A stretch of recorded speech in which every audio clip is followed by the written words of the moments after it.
the fall of the worlds. It was the war to end all wars. There was no one left to fight. No war memorials, no wall with the names of the dead, no statues of heroes.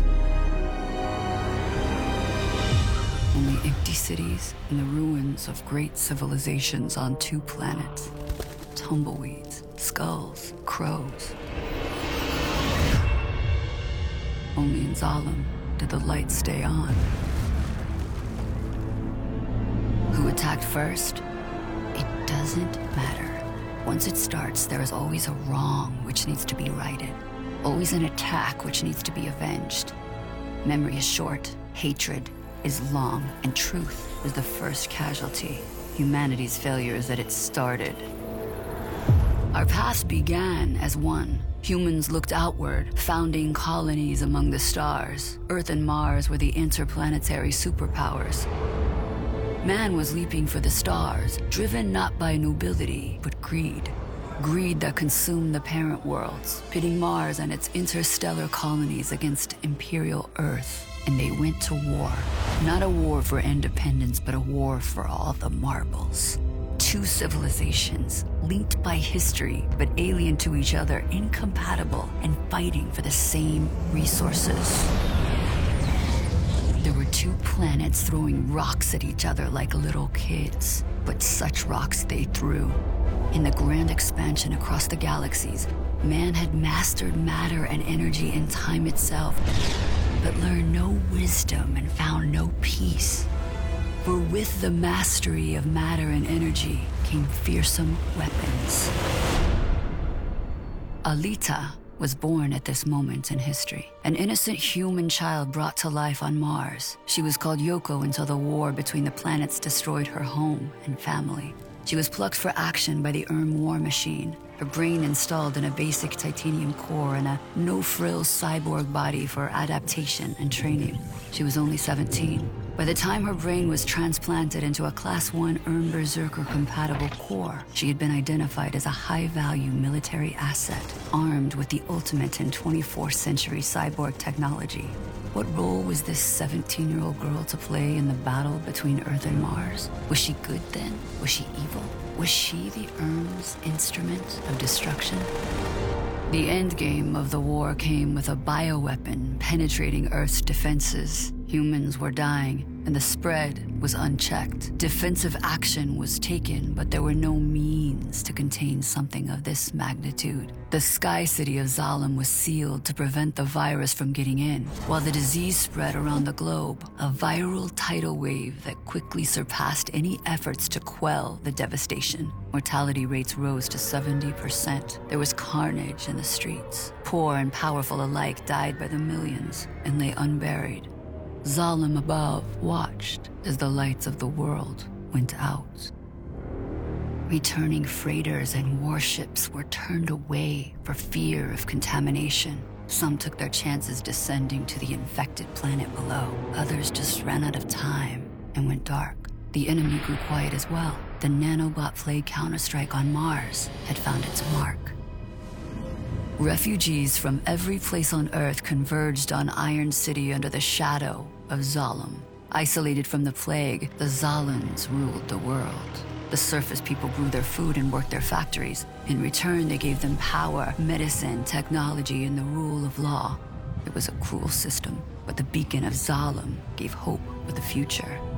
The rest of the world was reclaimed by nature.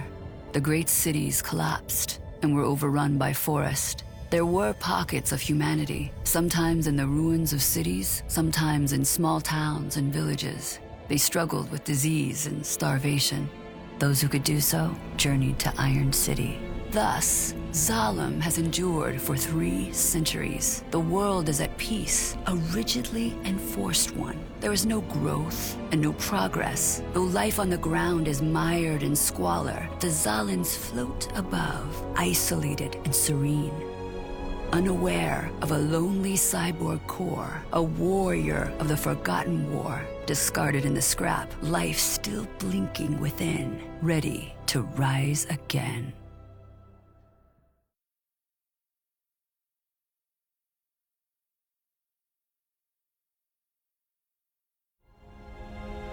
This is Iron City.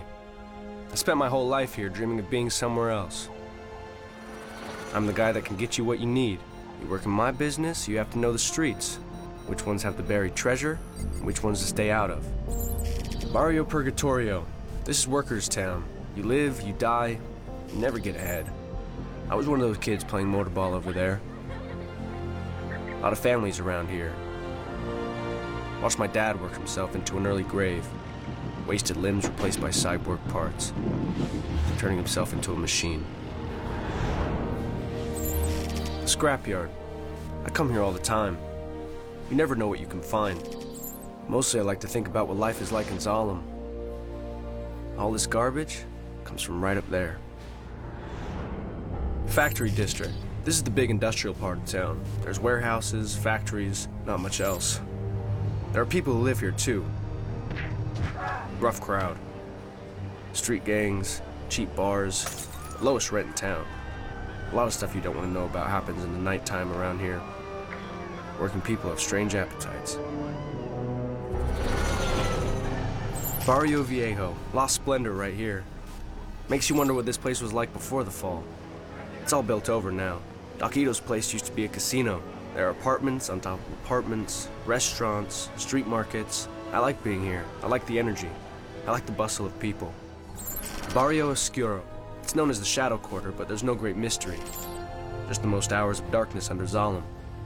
I'll be honest, it's pretty depressing. There are factories, there's apartments. Workers live here when they can't afford much else. Corazon de Acero, Heart of Steel. Good place to get in trouble.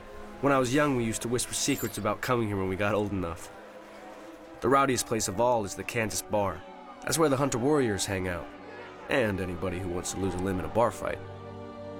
Barrio Latino. This is the Latin Quarter. Everybody speaks Spanish. After the fall, all the people left from South America, Central America, they ended up here. They still run the place. Barrio Asiatico. This is the Asian Quarter. Chinatown, Koreatown, Little Tokyo. Pretty flashy place. Too many people and you get a headache from all the signs. The food's good though. Medina. The Islamic section between Claro and the Scrapyard. Also contains the African street market. Motorball Arena. This is where the action happens. The superstars of Iron City all play right here. Josh Shagan, Adjicuddy. You should see this place when it's lit up for the big game. 300,000 people screaming in unison. Life isn't pretty down here in Iron City.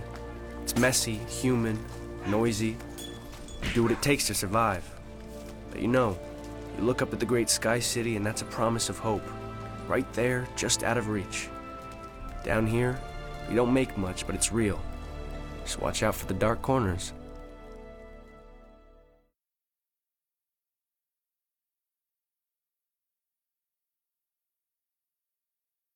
It takes time to adjust to your new life. There's no going back. Now, after a few years, you won't even remember your old body. Things that used to be important, well, they aren't anymore. Being lethal is so much more rewarding. What does it mean to be a cyborg? Well, it's all about perspective, isn't it? Here are some things you'll never have to worry about again. Most diseases, loss of hearing or sight, body odor, bad breath, dandruff, toe jam, runny nose, sore muscles, farts, burps, vomits, hitting your funny bone, coughing, lung cancer, broken bones, diarrhea, heart attacks. All a thing of the past. I'm a hunter-warrior, a bounty hunter. I work on commission, but that doesn't mean I don't enjoy it. Bounty for the Cyborg was 20,000 credits. Things you still need to worry about are eating. For the curious, it all gets collected in a waste bag. You can eat as much as you like, just bring extra trash liners. Drinking, about half a litre a day will do. Eliminating your waste. Same deal. Girls squat, boys stand, but go wild, rig it up however you like. Everyone's got their special mods. Breathing, fear, aging, memory loss, insanity, dementia, death. You are not immortal. Bounty for the Cyborg was 20,000 credits. Yeah, some new things to worry about. Reduce sensation. Things just and they just don't feel the same. There's power failure, loss of lubricant, loss of hydraulic fluids, jackers. Yeah, they'll strip you of your valuable parts, unless I strip them first. Strong magnetic fields, high voltages, system viruses, and they are deadly. Bounty plus 20,000 credits. Mod addiction. Yes, the need to upgrade your body is very satisfying. What can I say? It's the best thing I've ever done. I look any way I want, and I choose to look like a god.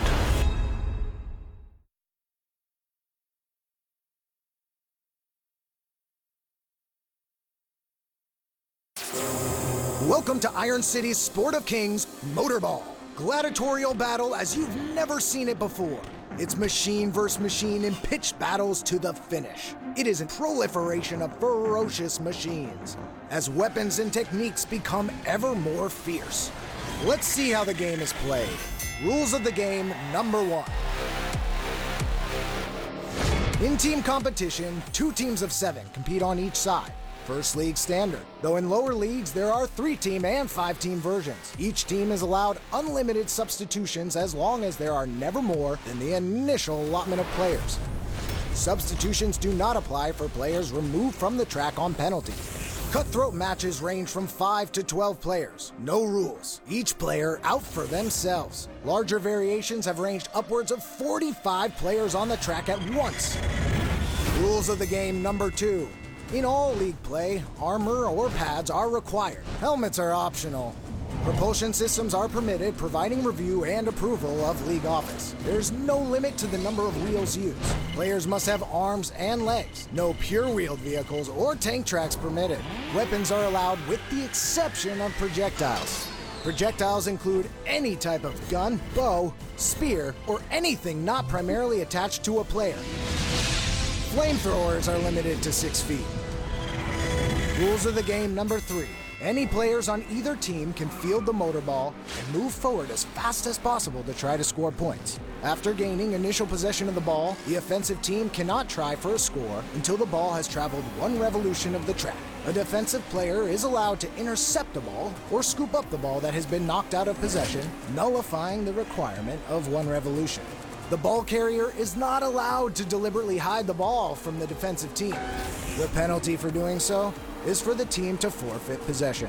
A relaunch is called and the player is sent off the track and cannot be replaced during the penalty period. Only a member from the opposing team can pick up the ball and play continues. A player must not deliberately injure another player. Only biological injuries apply. Mechanical injuries are part of the game. It's the dream of every cyborg. Do they have the skill, the killer instinct to perform on the world's biggest stage? Will they rise above or come crashing down in a fiery blaze on the track of tears? They may burn only briefly before they are smashed to junk, but by God, they will have their moment of glory.